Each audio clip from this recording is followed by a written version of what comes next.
يا صباح الفل يا مساء الجمال عليكم على حسب ما بتشوفوا الفيديو.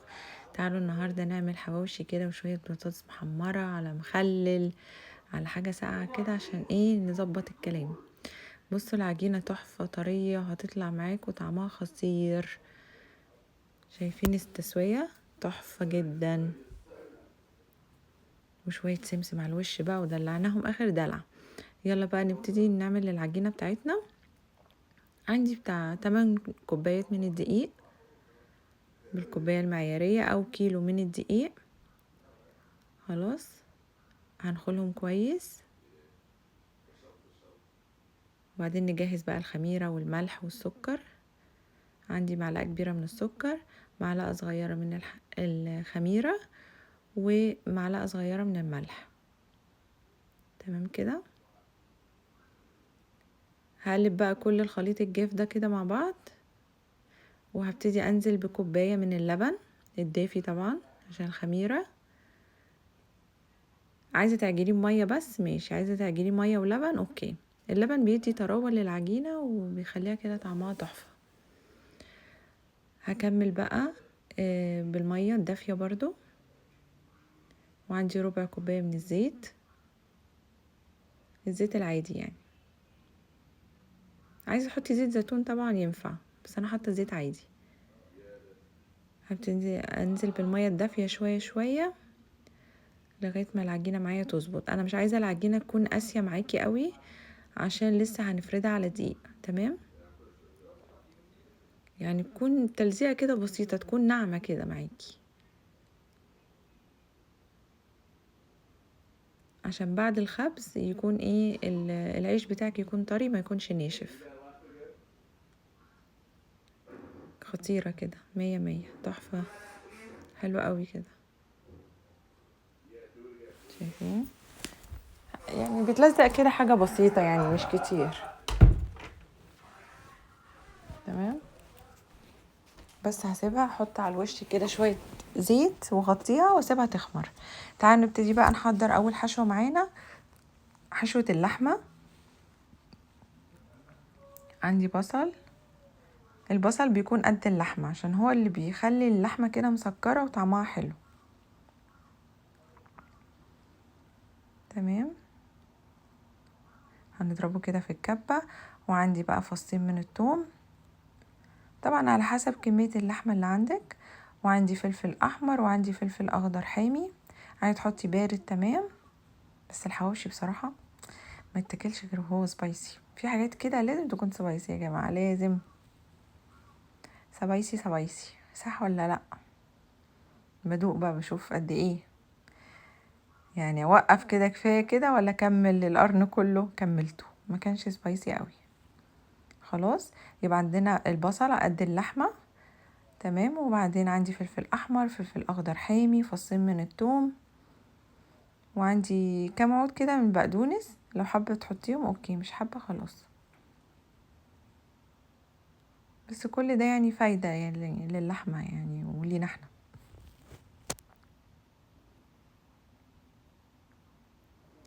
نقطعهم بقى كده واحطهم في الكبة.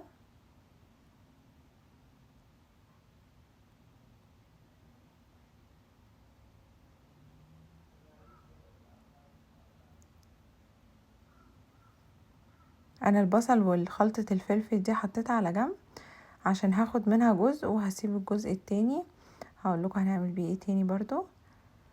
حطي بقى فلفل اسود، البهارات بتاعتك، حطي بملح، بصل باودر، توم باودر هتحطي بابريكا، بصل باودر، توم باودر. وعندي بهارات الحواوشي، حط معلقة كبيرة. الخلطة بتتكلم، شايفين الألوان متحبشة تمام. يلا قلبي بقى. هنقلب بس مش هنقلب قوي يعني زي الكفتة، لا مش درجة الكفتة يعني. هجيب بس شوية من الدقيق معلقة كبيرة كده من الدقيق عشان السوائل اللي هتنزل بقى من الفلفل والبقدونس والحاجات دي، كل دي بتنزل سوائل طبعا، فدي بيمسك شوية كمية السوائل دي. تمام كده زي الفل. خطيرة خطيرة. عندي بقى شوية من الصدق كده هقطعهم، وسبت شوية البصل والفلفل الالوان ده عشان هحطهم يعني مع الصدق، يعني تدي الصدق طعم. يعني انتي اعملي بقى كمية بصل حلوة وفلفل كده تمام حلو، وتبلي بيه اللحمة وتبلي بيه الصدق كمان. هحط حاجات بسيطة لان اوريدي الصدق بيكون متبل. اوكي، نقلب الخلطة دي كلها كده مع بعض.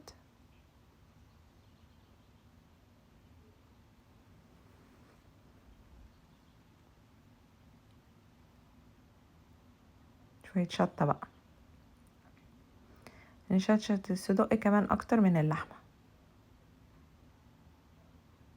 بصوا العجينة تحفة تحفة يا جماعة، بجد تحفة. اللبن بيخليها طرية كده، وكمان مش اللبن بس، يعني اللبن بيديها طعم وطراوة بس حتى لو بتعجني بمية بس ما تخليش العجينة معاكي قاسية. لما العجينة تبقى طرية كده معاكي تأكدي ان بعد الخبيز العيش هيطلع معاكي طري خالص، هيبقى تحفة. شايفين ازاي؟ جبت بقى صينية وحطيت عليها رشة من الدقيق، وتكوري بقى الحجم اللي انت عايزاه. انا حبيت ان انا الحجم يكون صغير، بس هو برضو في الكاميرا باين ان هو كبير، بس ده يعني اصغر من كل مرة بعمله. شكله كيوت كده، بيبقى صغير، بيبقى لذيذ قوي. جبت هنا بيضاية وحطيت عليها شوية لبن وخل عشان نبقى ندهن وش الحواوشي بتاعنا. رشة من دي بقى، ونجيب الكورة بتاعتنا ونفردها بقى كده. طبعا مولعة الفرن من بدري، يعني من قبل ما ابتدي ان انا اكور العجينة بتاعتي وانا مولعة الفرن، لازم يكون سخن قوي. تمام. الفرن بتاعك ما يكونش هادي، في المخبوزات والحاجات دي ما يكونش هادي، يعني اعلى من الوسط عشان برضو الحشو بتاعك يستوي. اعلى من الوسط،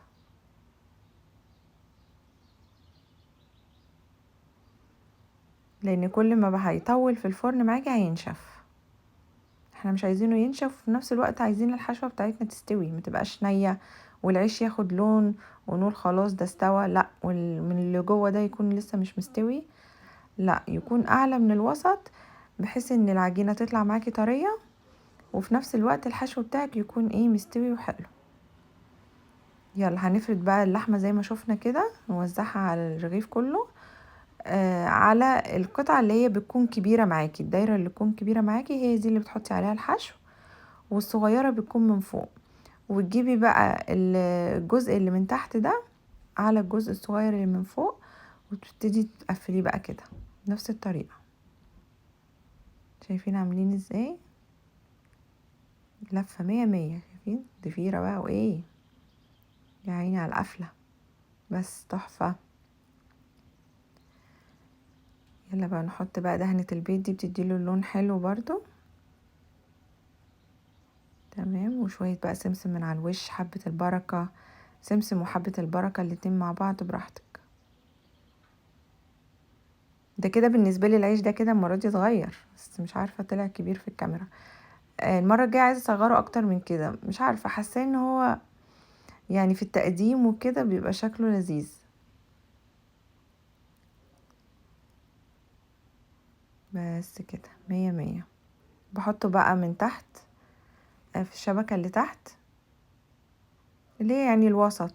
وبعد كده لما الاقي اشوف كده العجينة من تحت، لو العيش من تحت لو بقى لونه ذهبي كده بطلعه فوق عند الشواية ياخد بس اللون من فوق. دي بقى حشوة الصدق بتاعتنا. شايفين بوزع الصدق برضو، يعني بحاول ان انا املاه كويس، لان كل مرة بحط مثلا اقل من كده معرفش بعد السوا بيختفي يروح فين الصدق، مش عارفة. عملت حسابي بقى المرة دي، يعني كرم كده. شوية بقى جبنة موتزاريلا وجبنة شيدر بيدي طعم حلو. ممكن تحطي كمان في اللحمة لو حابة. المرة دي بقى ما عملتش وش بيتزا ولا حاجة، ممكن برضو من على الوش كده بعد ما يعني العيش بتاعك يستوي يبقى ذهبي كده فاتح، تبتدي ان انتي بقى تحطي الجبنة الموتزاريلا وتحطي بصل، زيتون، فلفل من على الوش، وطبقة جبنة تانية، رشة جبنة تانية فوقيه، وبس ياخد لون هيطلع معاكي ايه، حواوشي وش بيتزا. بيبقى طعمه خطير وريحته فظيعة. نعمل بقى البسطرمة كمان الخطيرة. في ناس قبل ما تحط البسطرمة بيحطوا دهنة مايونيز، يعني مساحي العيش كده بتاعك بالمايونيز وعشان الملوحة بتاعت البسطرمة، وبعدين تحطي البسطرمة وتحطي ايه، زيتون بقى، فلفل اخضر، طماطم مكعبات زي ما تحبي، بس انا ما حبيتش اعمله بالمايونيز. بس اكتفيت يعني بالبسطرمة والزيتون والفلفل. وطبعا توصي بقى مع البسطرمة توصي بالجبنة. تمام.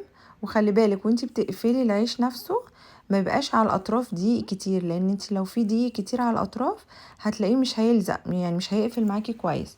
لازم تحاولي ان انتي يعني بفرشة ولا حاجة تشيلي بواقي الدقيق الزيادة عشان لما تيجي تقفلي يقفل معاكي كويس، ما يفتحش معاكي في الفرن. ايوه كده بالظبط. قولولي بقى انتوا ايه اكتر يعني حواوشي بتحبوه، لحمة ولا صدق ولا بسطرمة ولا فراخ ولا ايه؟ دي بقى اخر مرحلة، خلاص خلصنا الخبيز كله الحمد لله، الحواوشي كله طلع. لازم بقى شوية بطاطس محمرة كده، امال ايه؟ ازاي ناكل عيش باللحمة كده من غير بطاطس؟ ما ينفعش. وادي سفرتنا بقى النهاردة، يا رب تكون عجبتكم، ولو عجبكم الفيديو ما تنسونيش في اللايك. اشوفكم مرة تانية في وصفة تانية. باي.